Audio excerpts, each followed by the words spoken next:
Do you believe that human beings were crafted by the hand of a divine creator? Or are we merely accidental byproducts of the cold, indifferent laws of the universe? Today, we are going to dive into the lives of people who were tossed around by the turbulent waves of history.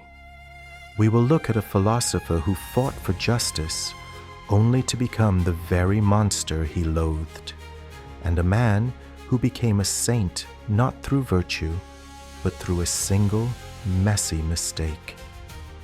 These figures from the past stand before us and ask a haunting question. If success and failure are determined by a hair's breadth of fate, then what on earth are we striving for? Prepare yourselves. Today's story might completely shatter your long-held beliefs about effort and karma. These are the absurd, cruel, and sometimes ridiculous pranks of fate that history has tried to hide in its shadows. If you have the courage to face a truth that is stranger than fiction, then stay with us until the very end. Have you ever taken a wrong turn while driving? Usually, it's just a minor annoyance. A few minutes lost, a bit of frustration. But in 1914, for a driver named Leopold Lojka, a single wrong turn plunged the entire world into an abyss of ruin. Lojka was driving Archduke Franz Ferdinand through the streets of Sarajevo. Earlier that morning, a bomb attack had already failed, and for safety, the official route was changed at the last minute. But here is the catch. Nobody told Lojka. Following the original plan, he made a right turn into a narrow side street. Realizing his mistake, he stepped on the brake to reverse. In that exact moment, the engine stalled. And where did the car stop? Right in front of a modest cafe, where a young man named Gavrilo Princip was sitting. Princip was an assassin who had just failed his mission and was dejectedly eating a sandwich. Suddenly, his target, the Archduke, was sitting right there, motionless, like a gift from the heavens. 2 shots rang out. The Archduke was dead. World War I had begun. Think about the sheer absurdity of it. Because of a driver's confusion and an assassin's hunger, 10 million people lost their lives. The Stoic philosophers would look at this and ask, is this mere chaos, or is it a cold, calculated destiny? Seneca, the great master of Stoic philosophy, taught that a wise man should remain as calm as a mirror, even in the center of a hurricane. But fate decided to give him the ultimate, most agonizing test. He was tasked with tutoring a young boy named Nero. Seneca truly believed in the power of education. He thought he could mold Nero into a philosopher king, a beacon of reason and mercy. But as we know, Nero grew up to be the most notorious tyrant in human history. The irony is heartbreaking. Seneca, a man who dedicated his life to virtue, ended up as the ghostwriter for a monster. He was forced to write the very speeches that justified Nero's brutal murders, including the assassination of Nero's own mother. Eventually, Nero turned his cruelty toward his own teacher and ordered Seneca to commit suicide. Seneca sat in a warm bathtub, cutting his own veins to bleed to death. He must have looked at his life's work and wondered, was my entire philosophy just a punchline for a joke the gods were playing?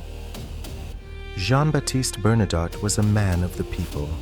He was a fierce anti-monarchist who lived and breathed the fires of the French Revolution.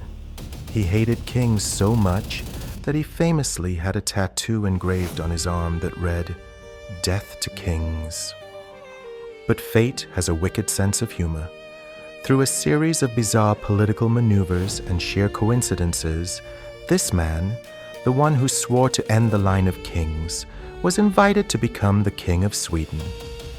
Imagine the irony.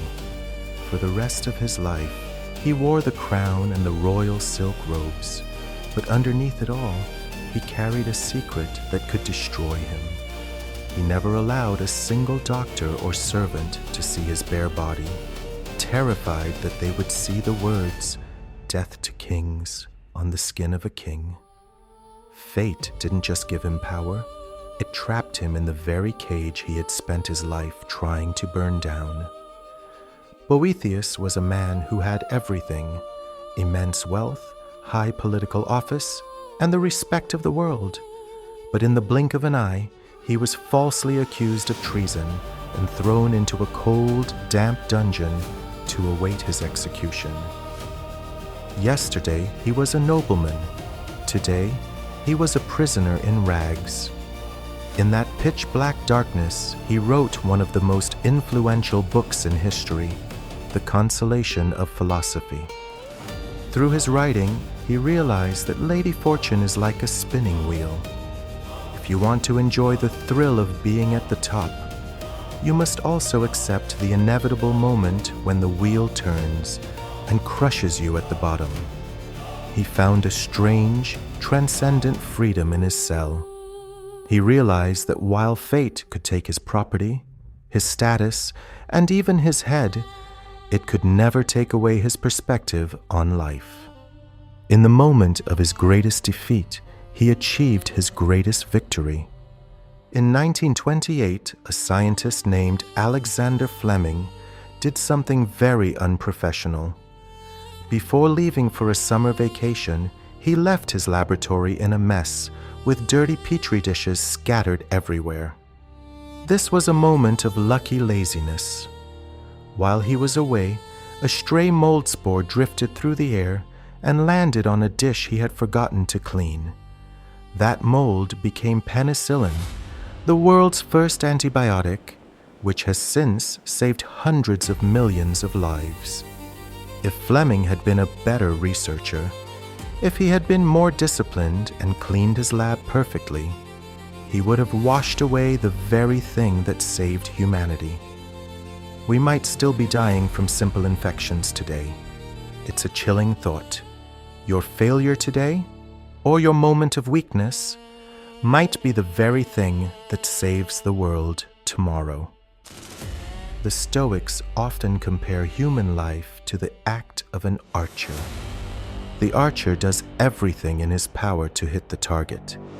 He trains for years, he calculates the wind, he selects the best arrow, and he pulls the bowstring with perfect tension.